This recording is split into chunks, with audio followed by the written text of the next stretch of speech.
Joining us now is writer and broadcaster Esther Krakue. Esther, fabulous to have you back. Harry's defamation case is back in the courts this week. Some media has pitched it as a bit of a win for the Prince and others say he's lost some skin. So what's the story?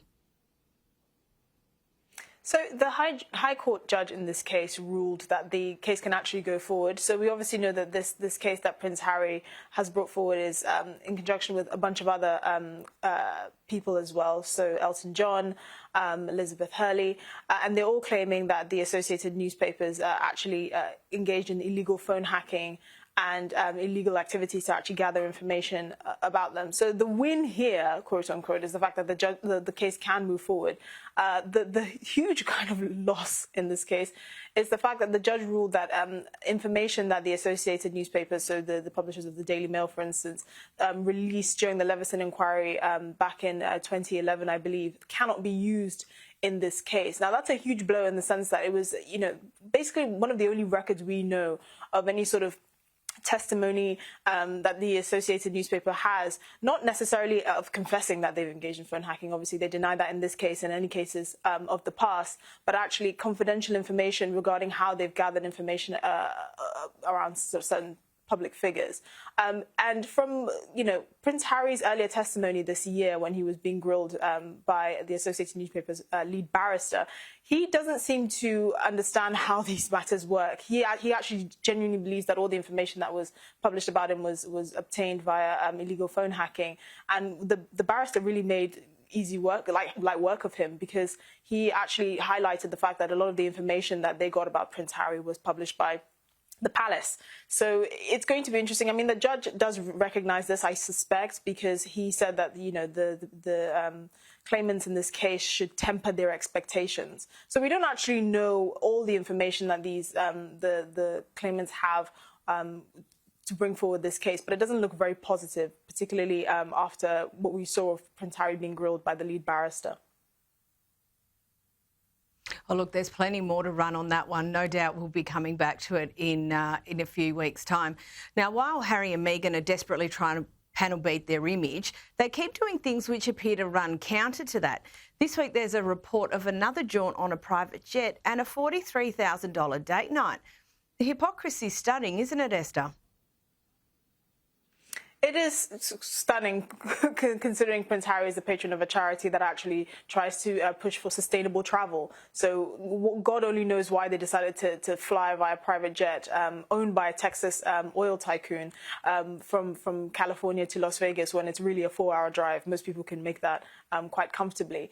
The reality is most people don't have a problem with how the Sussexes live their lives. It's the fact that they're so patronizing and hypocritical towards the public. They don't really seem to understand that the general public might know a lot more about these issues that we tend to engage with from our daily lives because we don't have a mansion in Montecito. So for them to preach about sustainable travel, for example, and have the goal to travel to Katy Perry concerts by a private jet is just, it's sad, but it's not unsurprising given this couple's antics. Yeah, definitely not unsurprising. And look, onto the protracted story of whether there's going to be a family reconciliation. That continues. It seems like the ball is always in someone else's court, Esther. What's the update? So apparently Prince Harry's team, or the Sussexes team, alleged that they didn't receive an invitation to the King's 75th birthday in Clarence House this year, even though the palace did confirm that they sent out an invitation.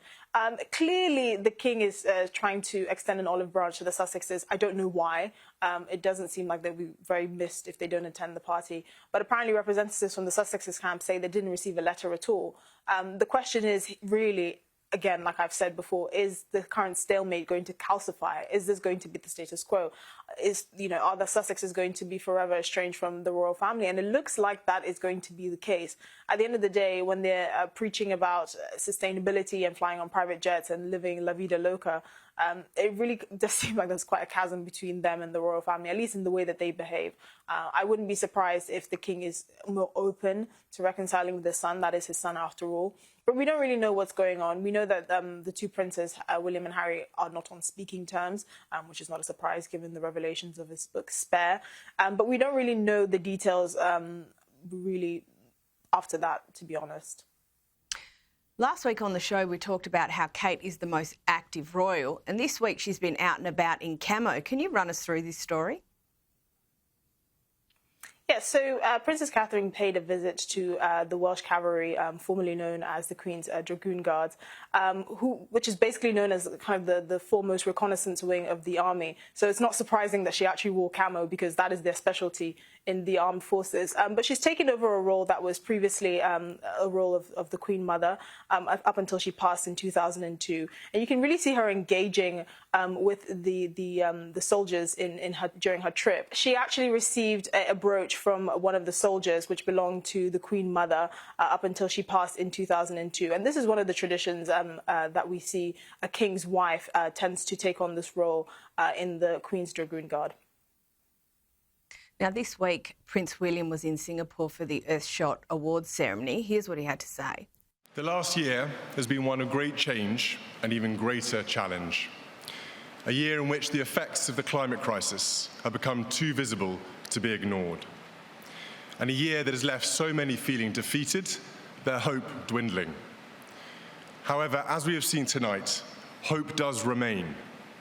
The light of optimism is burning bright in our Earthshot finalists. Esther, there was quite the myriad of A-listers and dignitaries, wasn't there? There were, yes.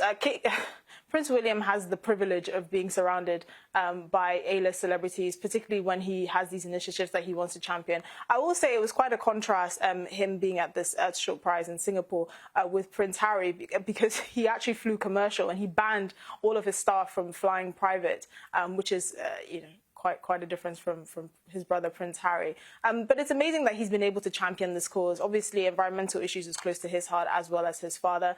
And he has actually engaged a lot with local entrepreneurs and innovators in Singapore. And that's what this prize is really for, to try and push innovation in the sustainability industry and see how we can find solutions for the future. Also this week, King Charles gave his first speech to Parliament.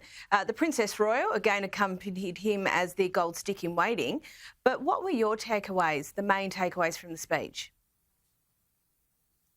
So the main takeaways from the speech is obviously very political. He's basically outlining the government's plan for the next Parliament. And he effectively just wrote he said what he was told to say. He had a speech in front of him and he was laying out the Conservatives' agenda. So on the political front, obviously, it was very much kind of the Conservatives' last hope to try and win re-election.